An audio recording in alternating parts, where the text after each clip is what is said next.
So hello ji, welcome back to father Nikshu. उम्मीद है कि आप सब ठीक होंगे। सलाम नेपाल, क्या हालचाल है। तो भाई इस टाइम पे मुझे नेपाल से एक बड़ी न्यूज़ आई है, और बड़ी न्यूज़ क्या है कि चाइना ने $300 मिलियन के एक प्रोजेक्ट बनाया है, वो भी एक चाइना टू नेपाल ट्रेन। ये एक रेल का प्रोजेक्ट है जो 2022 में आई थिंक कंप्लीट होगा, और इससे पहले भी इसके बारे में बातें की गई थी, बट अब खुल के सामने आया है और इंडिया के लोग भी इसके बारे में बोल रहे हैं। तो भाई इस रेल के प्रोजेक्ट के बारे में मुझे नहीं पता था, आज ही मुझे पता चला कि $300 मिलियन का एक प्रोजेक्ट स्टार्ट करी है नेपाल के साथ रेल का। तो ये आई थिंक मालगाड़ी का ही होगा, तो उसके बारे में हम रिएक्शन देंगे कि क्या है, कैसा सिस्टम है, कब से खत्म होगा। तो वीडियो को स्टार्ट कर दी, ओरिजिनल वीडियो का लिंक डिस्क्रिप्शन में, और साथ में मेरा ब्लॉग चैनल भी है।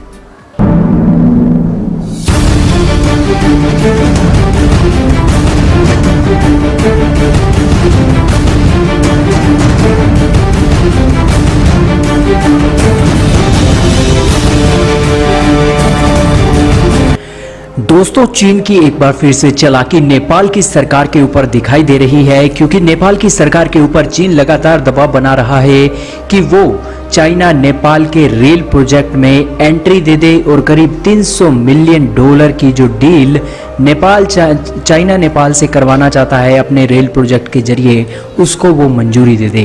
और दोस्तों, फिलहाल जो नेपाल और भारत के रिश्ते खट्टे हुए हैं, उसी के चलते जो रेल लाइन बिछाने का प्रोजेक्ट है उसको हरी झंडे देने के ऊपर चाइना लगातार नेपाल को दबाव बना रहा है।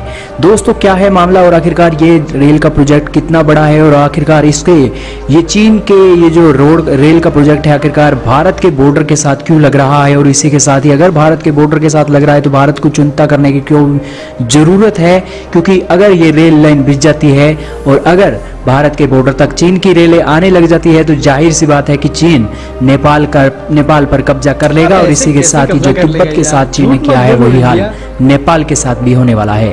और इसी के साथ ये भी जानेंगे कि आखिर भारत की नेपाल के अंदर कितनी रेल लाइन बिछाने का प्रोजेक्ट है, और आखिरकार ये अब ठंडे बस्ते में क्यों नेपाल की सरकार डालना चाहती है, और आखिरकार क्या ऐसी स्ट्रेटजी है जिस कारण से ये रेलवे लाइन बिछाने का जो काम है वो चाइना की साइड बहुत मुश्किल है, बल्कि भारत की साइड आसान है।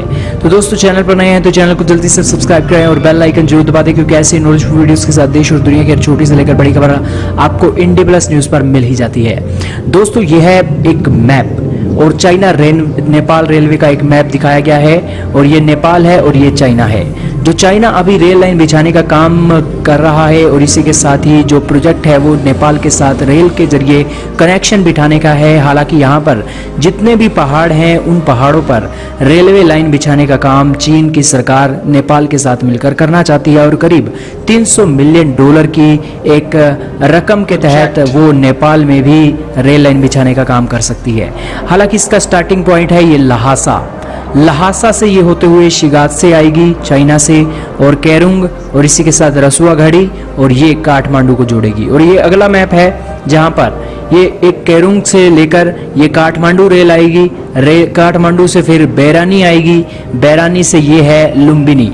दोस्तों, ये भारत और नेपाल के बॉर्डर पर बसा हुआ ये है शहर लुम्बिनी, और लुम्बिनी में भगवान गौतम बुद्ध का जन्म हुआ था, और यहाँ पर भारत और चीन के बॉर्डर के साथ ये रेलवे लाइन बिछाने का काम चीन की सरकार करने जा रही है। और दोस्तों, ये जो एक कनेक्शन चीन की सरकार बिठाना चाह रही है, ये रेल लाइन के जरिए यही दिखाना चाहती है कि जिस तरह तिब्बत के इस इलाके पर चाइना ने कब्जा किया था अपना पहला रोड का प्रोजेक्ट बिछाकर, उसी तरह से अब नेपाल पर कब्जा करेगी चीन की सरकार अपना रेल का प्रोजेक्ट बिछाकर, ताकि चाइना का अगला निशाना नेपाल बने और नेपाल के बाद अगला निशाना भारत बनाया जा सके। हालांकि आज नेपाल जिस तरह से भारत के साथ रिश्ते इकट्ठे कर चुका है, उसके बाद चाइना बहुत जल्द नेपाल के साथ अपना रिश्ते बढ़ाकर उसे कर्ज के जाल में दबाकर आज अपनी पैठ बढ़ा लेगा। हालांकि आज व्यापार नेपाल और भारत के बीच में खट्टे चल रहे हैं व्यापार के रिश्ते, इसी के साथ ये रेल प्रोजेक्ट चीन और नेपाल के साथ व्यापार के रिश्ते भी बढ़ाएगा, जिससे चीन की दादागिरी नेपाल में और बढ़ेगी। और दोस्तों, इसी के साथ ये जो एक पुष्टि कर रहा है शेन शिवई, ये एक एनवॉय है, उन्होंने कहा है कि चाइना नेपाल रेलवे को लेकर एक्सप्लोरेशन की जा रही है, साइट मैपिंग की जा रही है, जिसके चलते यहाँ से ये रेलवे नेपाल को जोड़ेगी। और दोस्तों, इस खबर से नेपाल के लोग काफ़ी उत्साहित हैं और वो चाइना के साथ अपने रिश्ते जोड़ना चाहते हैं। वहीं दोस्तों, अब बात करते हैं कि आखिरकार भारत का चीन नेपाल के साथ कितना बड़ा रोल है और आखिरकार भारत नेपाल के कितने बड़े रेल प्रोजेक्ट में आज सहयोग कर रहा है। दोस्तों, भारत की जो स्थिति है नेपाल के साथ वो चाइना के अकॉर्डिंग बहुत बड़ी है। भारत के करीब 6 ऐसे बॉर्डर रेलवे लाइंस हैं जो भारत और नेपाल के साथ बॉर्डर साझा कर रही हैं। और एक बात हम आपको ये भी बता दें कि जो भारत और नेपाल का बॉर्डर है, यहाँ पर रेलवे लाइन बिछाना बहुत आसान है, ब्रिजेस बनाना आसान है, टनल्स बनाना आसान है एज कंपेयर टू नेपाल और चाइना के इलाके के। क्योंकि दोस्तों, नेपाल और चाइना के इलाके हैं, यहाँ पर पहाड़ बहुत बड़े हैं और इसी के साथ ही जो टनल बनाने और ब्रिज बनाने का काम है यहाँ पर बहुत मुश्किल से होगा। और इसी के चलते जो नेपाल है वो भारत के साथ अपने रिश्ते पहले जिस तरह से अच्छे करना चाहता था, उसी के चलते 6 रेलवे के प्रोजेक्ट भारत के साथ डील कर चुका है। हालांकि दोस्तों, अभी तक 2 प्रोजेक्ट बिल्कुल प्रोग्रेस चल रही है उनकी, और जिनमें से एक प्रोजेक्ट 69 किलोमीटर लंबा है तो दूसरा 34 किलोमीटर लंबा है, जिसके चलते जो रेलवे का बिछाने का काम है भारत सरकार बहुत तेजी से कर रही है। हालांकि दोस्तों, एक बहुत महत्वपूर्ण बात यह भी है कि भारत और नेपाल के बीच में 70% नेपाल का ट्रेड भारत के साथ होता है, जिसके चलते आप समझ सकते हैं कि ये ट्रेन का जो रूट है नेपाल के लिए बहुत जरूरी है। और इसी के साथ जो दोस्तों लाखों नेपाली लोग आज भारत में काम करते हैं, उनका रोजगार, उनकी यातायात की सुविधा के लिए भी ये ट्रेन रूट बहुत अहम हो जाता है।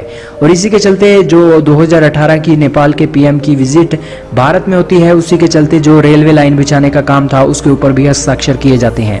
लेकिन दोस्तों, अब ये प्रोजेक्ट 2021 तक लंबा खींच चुका है, लेकिन देखना होगा कि आखिरकार KP शर्मा ओली की सरकार इस रेलवे लाइन प्रोजेक्ट को एक हरी झंडी देती है भी या नहीं। क्योंकि अब चाइना के साथ उसकी यारी बढ़ गई है, तो जाहिर सी बात है कि चाइना की रेल रूट से वो चाइना को एंट्री देगा और वहीं से वो अपना ट्रेड भी करना चाहेगा। लेकिन दोस्तों, आखिरकार नेपाली लोगों के दिल चाइना के लोगों से कैसे मिल जाते हैं, जिनके दिल आज भारत के लोगों के साथ मिले हुए हैं, ये देखना होगा। लेकिन दोस्तों, रेलवे लाइन में आज भारत और चीन बिल्कुल नेपाल के साथ कांटे की टक्कर में लड़ रहे हैं। बात करें चाइना नेपाल में रेल का काम करना चाहती है, तो इसका मतलब ये नहीं है कि वो चाइना नेपाल के ऊपर कब्जा कर लेगा। देखो, पाकिस्तान की मिसाल सब देते तो पाकिस्तान की इकोनॉमिकल कंडीशन बहुत डाउन है, इसलिए पाकिस्तान ने कर्जे लिए। क्योंकि कर्जे लेगा तो वो अपनी मतलब चीज़ें बनाएगा तो वो पैसा कमाएगा ना। अब जब तुम्हारे पास पैसा ही नहीं है, कर्ज भी नहीं लेगो, तो कैसे तुम्हारे पास पैसा आएगा? तो पाकिस्तान ने इसलिए कर्जा लिया और चीज़ों को सेटल डाउन किया। अगर पाकिस्तान को देखा जाए तो बहुत चीज़ें काम आई है अकॉर्डिंग टू पुरानी गवर्नमेंट और अब की गवर्नमेंट की बात। अभी के बारे में अगर बात करें तो ये बहुत अच्छा साबित हो सकता है चाइना के और लोगों के लिए भी और नेपाल के लोगों के लिए, क्योंकि चाइना इस टाइम पे इंपोर्ट एक्सपोर्ट दोनों कर सकता है नेपाल से, और नेपाल वाले भी इंपोर्ट एक्सपोर्ट दोनों कर सकता है। अगर नेपाल वाले इंपोर्ट एक्सपोर्ट दोनों करेंगे चाइना से, तो ये बहुत बड़ी प्रोजेक्ट हो सकती है और बहुत बड़ा बिजनेस हो सकता है। उसकी वजह ये होती है कि नेपाल के पास जरिया ही नहीं है कि वो किसी के साथ ट्रेड करे। उसकी वजह ये होती है कि उनके पास सी पोर्ट नहीं है। अगर रेलवे ट्रैक होगा नेपाल का चाइना के साथ, तो ये लोग ट्रेड अच्छा करेंगे। इनकी जो कंडीशन इकोनॉमिकल कंडीशन नेपाल की वो काफ़ी बेस्ट होगी। हाँ, मानता हूँ कि इंडिया के लोग बोल रहे हैं कि इंडिया के साथ करेंगे, और इंडिया के साथ इनके पहले के प्रोजेक्ट है तो वो भी करेंगे। अगर मुआहदे और प्रोजेक्ट इंडिया के साथ हुए हैं और उस पर प्रोग्रेस चल रहा है, काम चल रहा है, तो वो भी होंगे। मैं ये नहीं कह रहा कि नेपाल और इंडिया के जो प्रोजेक्ट है वो रुक जाएंगे, वो भी होंगे। बट फायदा किस टाइम पे? इस टाइम पे नेपाल को होगा अगर इसने चाइना के साथ ये प्रोजेक्ट ऑन कर लिया और ये स्टार्ट कर लिया। कोई कमेंट है, कोई रिएक्शन के लिए वीडियो है तो नीचे कमेंट सेक्शन में बता सकते हैं। ओरिजिनल वीडियो का लिंक डिस्क्रिप्शन में, और साथ में मेरा व्लॉग चैनल भी है तो उसको भी सब्सक्राइब कर सकते हो। आज के लिए इतने काफ़ी, मिलते हैं अगली वीडियो में, तब तक के लिए अल्लाह हाफिज़।